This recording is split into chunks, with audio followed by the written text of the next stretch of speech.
BDR বিদ্রোহের ঘটনায় বিস্ফোরক আইনের মামলার জামিন শুনানি আজ কেরানীগঞ্জ কেন্দ্রীয় কারাগারের পাশে স্থাপিত বিশেষ আদালতে প্রায় ৪০০ আসামির জামিন শুনানি ও সাক্ষ্য গ্রহণের কথা রয়েছে। এদিন সকাল থেকে আসামিদের কাশিমপুর হাই সিকিউরিটি কারাগার এবং কেরানীগঞ্জ কারাগার থেকে আসামিদের আদালতে হাজির করা হয়।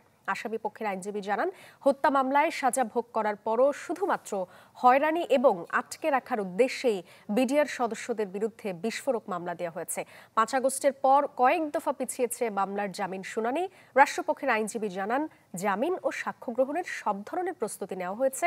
এদিন ভোর থেকে বিডিআর জওয়ানদের জামিনের আশায় কারাগারের সামনে অবস্থান নিয়েছেন দেশের বিভিন্ন প্রান্ত থেকে আসা স্বজনরা। ৫ আগস্টের পর আশার আলো নিয়েই বসেছিলাম এবং চাচ্ছিলাম যে হয়তো এই ব্যাপারটা ৫ আগস্টের পরে ১-২ মাসের মধ্যেই এই ব্যাপারটা নিয়ে কাজ করবে। তারপরও গড়িমসি করা হয়েছে এবং আমরা আশা করি এখন পর্যন্ত সবকিছু ঠিক আছে এবং আমাদের ন্যায় বিচার পাওয়ার ক্ষেত্রে আমার মনে হয় না যে আগে যে বাধা ছিল এখন আর কোনো বাধা আছে। তারা মিথ্যাভাবে ফাঁসানো হয়েছে, সে হত্যা মামলা খালাস পাইছে এবং ওই বিস্ফোরক নামক এক মিথ্যা মামলা দেওয়া তারা আটকায় রাখা হয়েছে। ওই মামলার কোনো ভিত্তি নেই। ১৬ বছর ধরে জেলখানায় আছে, আমরা এদের মুক্তি চাই। আমরা আজকে পক্ষপাতী যে আমরা ন্যায় বিচার পাবো। আমাদের একটা হিসাব মতে প্রায় ৫০০-র মতো মানুষ বা ৫০০-র বেশি কিছু মানুষ, তারা ইতিমধ্যে তাদের এখন আর কোনো সাজা নাই, খালাসপ্রাপ্ত অথবা যাদের ১০ বছর হয়েছিল, এই সব মিলিয়ে টেলিয়ে প্রায় ৫০০-র অধিক মানুষের কোনো সাজা নাই। কিন্তু এই মানুষগুলোকে এই আজকে যে বিস্ফোরক মামলাটি আছে, আজকে যেটির ধার্য তারিখ, এই মামলাটির অজুহাতে বা কলা কৌশল করে তাদেরকে হাজতে আটক রাখা হয়েছে। নিয়ে আরো জানবো সহকর্মী রমিজ হোসাইনের কাছ থেকে। রমিজ, জামিন এবং সাক্ষ্য গ্রহণের সব ধরনের প্রস্তুতির কথা আমরা জানছিলাম, এখন সবশেষ কি তথ্য আছে আপনার কাছে? ইলেকট্রা রেফ্রিজারেটর, খাবার তাজা তো জীবন তাজা। ইলেকট্রা, ফ্রিজের রাজা। সাদি, এখন পর্যন্ত কিন্তু বিচার কাজ শুরু হয়নি এবং জামিন শুনানি হওয়ার কথা ছিল এবং সাক্ষ্য গ্রহণ হওয়ার কথা ছিল, সেটি কিন্তু এখন পর্যন্ত শুরু হয়নি। তবে এর মধ্যে এই যেই আদালতটি, বিশেষ আদালত, সেই আদালতের বিচারক কিন্তু এর মধ্যে চলে এসেছেন এবং আসামি পক্ষের বেশ কয়েকজন আইনজীবী ছিল, তারাও এসেছেন। তবে এখন পর্যন্ত রাষ্ট্রপক্ষের আইনজীবীদেরকে কিন্তু আমরা এখন পর্যন্ত আমাদের সাথে দেখা হয়নি।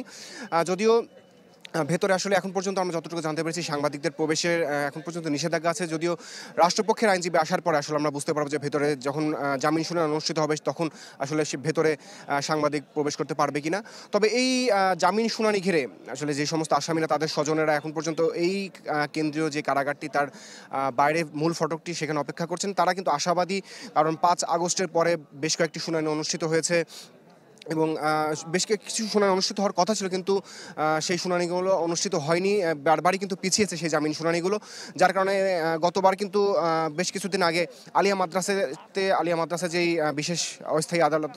বিশেষ আদালত বসার কথা ছিল, সেখানেও কিন্তু সেই শুনানি অনুষ্ঠিত হয়নি। আজকে হওয়ার কথা রয়েছে, যেহেতু বিচারক চলে এসেছেন এবং আসামি পক্ষের আইনজীবীরা রয়েছেন। ধারণা করা হচ্ছে হয়তো কিছুক্ষণের মধ্যেই রাষ্ট্রপক্ষের যিনি আইনজীবী আছেন তিনি এখানে আসলে এই জামিন শুনানি অনুষ্ঠিত হবে।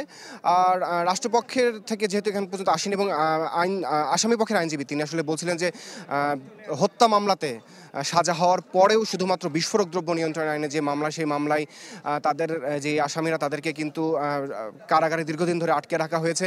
তারা একটি মানবেতর জীবনযাপন করছেন, কারণ হত্যা মামলায় যদি ৫ থেকে ৭ বছর বা কারো ১০ বছরের সাজা ভোগ হয়ে গেছে, তারপরে শুধুমাত্র এই যে মামলাটি, সেই মামলাটি বিস্ফোরক দ্রব্য নিয়ন্ত্রণ আইনের মামলা, সেই মামলাতে তারা সাজা ভোগ করছেন। তবে আসামিরা যারা প্রায় ২টি প্রিজন ভ্যানে, এই যে কেন্দ্রীয় কারাগারটি রয়েছে সেখান থেকে ২টি প্রিজন ভ্যানে শতাধিক আসামি তারা কিন্তু এখানে এসেছেন।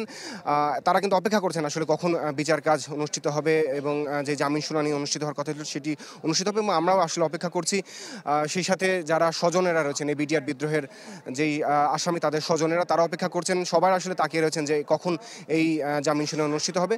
তবে আমাদের আসলে অপেক্ষা করতে হবে, যেহেতু ১১টা বেজে গেছে, এরই মধ্যে এখন পর্যন্ত বিচার কাজ, জামিন শুনানি শুরু হয়নি।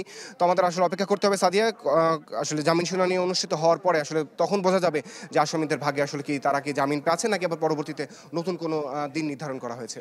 রমিজ, আপনাকে অনেক ধন্যবাদ।